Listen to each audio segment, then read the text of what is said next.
Hello everyone, welcome back to my channel. आज का topic है आहार परिणाम कर भाव। आहार परिणाम कर भाव से मतलब है the factors responsible to digest food in our body. हमारी बॉडी में जितने भी फैक्टर्स आहार का पाचन करने के लिए रिस्पॉन्सिबल हैं, जितनी भी चीज़ें फूड को डाइजेशन में हेल्प करती हैं, वो सब हम आहार परिणाम कर भाव के अंदर पढ़ेंगे। सबसे पहले आता है इसमें ऊष्मा। ऊष्मा से मतलब है अग्नि यानी कि पित्त।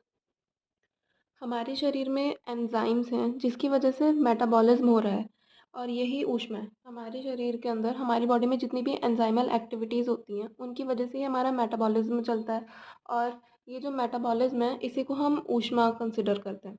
हमारे शरीर में जठराग्नि है जो आहार का पाचन करती है।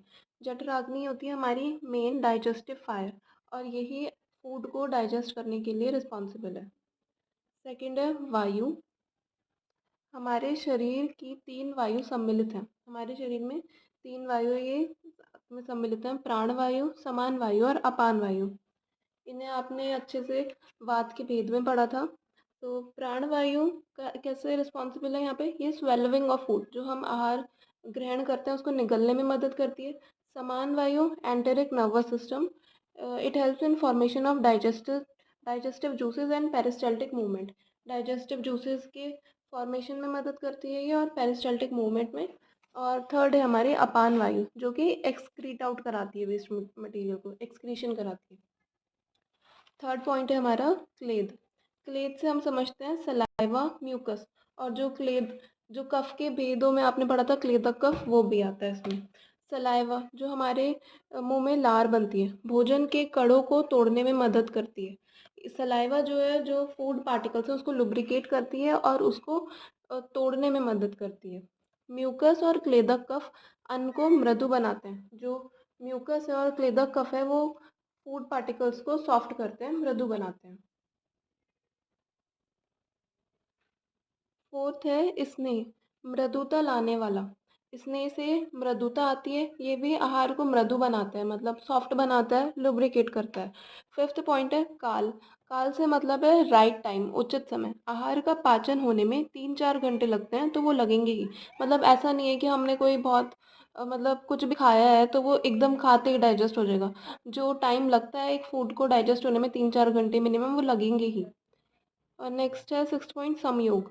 उपयुक्त सभी 5 भाव एवं अष्ट आहार विधि विशेषायतन का अच्छे से पालन आहार का पाचन कराते हैं। जितने हमने अभी ऊपर 5 पॉइंट्स पढ़े हैं वो सब, और जो आहार विधि विशेषायतन है, ये सब मिलाकर जब हम अच्छे से फॉलो करते हैं तो हमारा फूड प्रॉपरली डाइजेस्ट हो पाता है।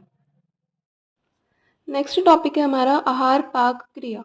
पाक से तात्पर्य है पाचन, मतलब डाइजेशन। आहार का पाचन की क्रिया मतलब फूड डाइजेशन का जो प्रोसेस है उसको हम आहार पाक क्रिया कहते हैं। और सिंपल शब्दों में देखें तो डाइजेशन में क्या होता है, कॉम्प्लेक्स मॉलिक्यूल्स जितने भी हैं वो सिंपल मॉलिक्यूल्स में कन्वर्ट हो जाते हैं। तो इसके लिए इसको हम ऐसे समझ सकते हैं, तो जो हमने अन्न ग्रहण किया है उसके पाचन के लिए अलग अलग क्रियाएं होती हैं। और जितने भी क्रियाएं चल रही हैं हमारे फूड को डाइजेस्ट करने के लिए, वो सब आहार पाक क्रिया है, उसी को आहार पाक क्रिया कहते हैं। और ये आहार पाक क्रिया महास्रोतस में होती है। महास्रोतस से मतलब है एलिमेंट्री कैनाल, वहाँ पर होता है। और इसके ये कुछ पॉइंट्स हैं, ये आप अच्छे से याद रखें। जो अन्न अन्न प्राण वायु के आदान कर्म से कोष्ठ की ओर पहुंचता है। जो हमने फूड खाया है वो प्राण वायु के आदान कर्म से, अभी हमने पीछे भी देखा था, प्राण वायु स्वेल्विंग ऑफ फूड में मदद करती है। तो प्राण वायु के आदान कर्म से कोष्ठ की ओर पहुंचता है। जो हमने अन्न ग्रहण किया वो कोष्ठ की ओर पहुंचता है और जो कोष्ठ में भोजन पड़ा है वो अलग अलग हो जाता है और वहाँ उपस्थित स्नेह से सॉफ्ट हो जाता है। कोष्ठ में जो डाइजेस्टिव एंजाइम्स या जितने भी प्रोसेस चल रहे हैं उनके थ्रू जो वहाँ पे फूड पार्टिकल्स हैं वो अलग अलग हो जाते हैं और वहाँ पे जो स्नेह प्रेजेंट है उससे वो सॉफ्ट हो जाते हैं, मृदु हो जाते हैं। और थर्ड पॉइंट है समान वायु के कारण अग्नि स्टिमुलेट हो जाती है और सारे एंजाइम्स एक्टिव हो जाते हैं। जो समान वायु है उसके कारण जो हमारी अग्नि है, अग्नि से यहाँ पे हम समझेंगे जठराग्नि, जो मेन डाइजेस्टिव फायर है, वो स्टिमुलेट हो जाती है और सारे एंजाइम्स जितने भी हैं वो क्रियाशील हो जाते हैं, एक्टिव हो जाते हैं और अपना काम करने लगते हैं। और फोर्थ पॉइंट है इस तरह से वक्त रहते खाने का पाचन हो जाता है और आयु की वृद्धि होती है। मतलब अगर हमने प्रॉपरली फूड, जितने हमने अभी पीछे सिद्धांत पढ़े आहार से रिलेटेड, उन सबको फॉलो करते हुए आहार का मतलब आहार लेंगे तो आहार का पाचन अच्छे से होगा, और अगर आहार सही से पचेगा तो आयु की वृद्धि होगी। और नेक्स्ट टॉपिक है हमारा अन्न व स्रोतस। स्रोतस से हम समझ सकते हैं चैनल्स, मतलब एक तरीके से एक रास्ता। और अन्न वह जो कि अन्न का वहन कर रहा है, वो चैनल्स जिसमें अन्न का वहन होता है उन्हें स्रोतस कहते हैं। स्रोतस का मूल स्थान, ये हम आचार्य चरक और आचार्य सुश्रुत दोनों के अनुसार देखेंगे। आचार्य चरक ने स्रोतस का मूल स्थान आमाशय और वाम पार्श्व को माना है, और आचार्य सुश्रुत ने आमाशय और अन्नवाहिनी धमनियों को स्रोतस का मूल स्थान कहा है। और स्रोतो दुष्टि, दुष्टि से तात्पर्य है कि स्रोतस में कोई प्रॉब्लम डेवलप हो जाए। स्रोतस में प्रॉब्लम डेवलप होना, ये हम समझ सकते हैं स्रोतो दुष्टि से। स्रोतो दुष्टि होने के पीछे क्या क्या कारण हो सकते हैं, मतलब किन किन वजह से हमारे स्रोतस दूषित हो सकते हैं, इन्फेक्टेड हो सकते हैं। तो ये बहुत अधिक खाने से, ओवर ईटिंग करने से जो फूड पाइप है, जो अन्न व स्रोतस है, वो दूषित होता है। अकाल में भोजन करने से, मतलब गलत टाइम पे खाना खाने से, और जंक फूड लेने से, और विरुद्ध आहार के सेवन से स्रोतस दुष्टि होती है। और इसके लक्षण कैसे पता लगता है हमें कि हमारे स्रोतस, अन्न व स्रोतस दूषित हो चुका है? तो अन्न की इच्छा ना होना, मतलब कि भूख तो लगी है पर फिर भी अन्न की इच्छा नहीं होती, खाना खाने का मन नहीं करता। सेकेंड पॉइंट हो गया भूख ही ना लगना, कि भूख ही नहीं लग रही है। छर्दी, बार बार वॉमिटिंग होना, पिपासा, बहुत ज़्यादा प्यास लगना, आधमान, ब्लोटिंग होना। अन्य स्रोतों में इतना ही है, और सिलेबस के अकॉर्डिंग ये 5 नंबर में पूछा जा सकता है। नेक्स्ट टॉपिक है हमारा गृहिणी और पित्तधरा कला। गृहिणी और पित्तधरा कला एक ही है, बस डिफरेंस ये है कि चरक ने गृहिणी शब्द यूज़ किया है और सुश्रुत और वाग्भट ने पित्तधरा कला। तो हम समझ लेते हैं गृहिणी, जो अन्न को ग्रहण करता है, धारण करता है, उसे हम गृहिणी कहते हैं। जो स्मॉल इंटेस्टाइन है उसका जो फर्स्ट पार्ट है, जो कि होता है ड्यूडेनम, उससे समझ सकते हैं हम गृहिणी को। और आचार्य चरक ने बोला है ये, अग्नियम अधिष्ठानम अन्नम अन्नस्य ग्रहणम गृहिणी मता। अन्न का अधिष्ठान है और अन्न का ग्रहण करती है, इसको गृहिणी कहते हैं। गृहिणी अग्नि का अधिष्ठान है और अन्न को ग्रहण करती है, इस स्थान को हम गृहिणी कहते हैं। इसका श्लोक याद करने की ज़रूरत नहीं है, बस हिंदी हिंदी कर लेना।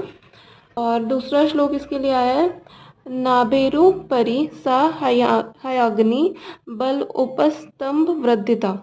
यह गृहिणी नाभि के ऊपर रहती है। नाभेरु परि मतलब नाभि के ऊपर रहती है, और बल अग्नि को बल प्रदान करती है, उपस्तंभ प्रदान करती है, मतलब स्ट्रेंथ प्रोवाइड करती है उसे, नरिशमेंट का काम करती है उसके, और उसका भ्रंगण करती है, उसकी वृद्धि करती है, अग्नि को तीव्र बनाती है, उसकी वृद्धि करती है।